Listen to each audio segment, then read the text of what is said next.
മുന്നണി വിപുലീകരണം എന്ന് പറയുന്നത് പാർട്ടികളെ ചേർക്കൽ മാത്രമല്ല എന്ന് കെ.പി.സി.സി പ്രസിഡന്റ് സണ്ണി ജോസഫ്. മുന്നണിയുടെ ജനകീയ അടിത്തറ വിപുലീകരിക്കപ്പെട്ടതിന്റെ തെളിവാണ് നിലമ്പൂരിലെ വിജയം. സിപിഐ, കേരള കോൺഗ്രസ് ഇങ്ങോട്ട് വരുമോ എന്നത് അതത് പാർട്ടിക്കാർ ആലോചിക്കേണ്ടതാണെന്നും സണ്ണി ജോസഫ് പറഞ്ഞു.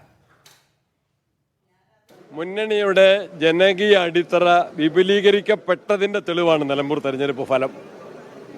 ഇനിയും കൂടുതൽ വിപുലീകരിക്കണം. മുന്നണി വിപുലീകരണം എന്നാൽ അതുകൊണ്ട് അർത്ഥം വയ്ക്കുന്നത് പാർട്ടികളെ മുന്നണിയിലേക്ക് ചേർക്കലല്ല, അതും ചേരും.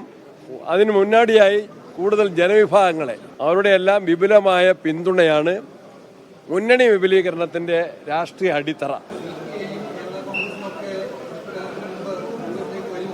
അതൊക്കെ അവർ നിശ്ചയിക്കേണ്ട കാര്യങ്ങളാണ്. ഞങ്ങളെ വളരെ നേരത്തെ ഇത്തരം കാര്യങ്ങളിലേക്ക് പോകുന്നില്ല. അതൊക്കെ അതാത് പാർട്ടികൾ ആലോചിക്കേണ്ട കാര്യങ്ങളാണ്.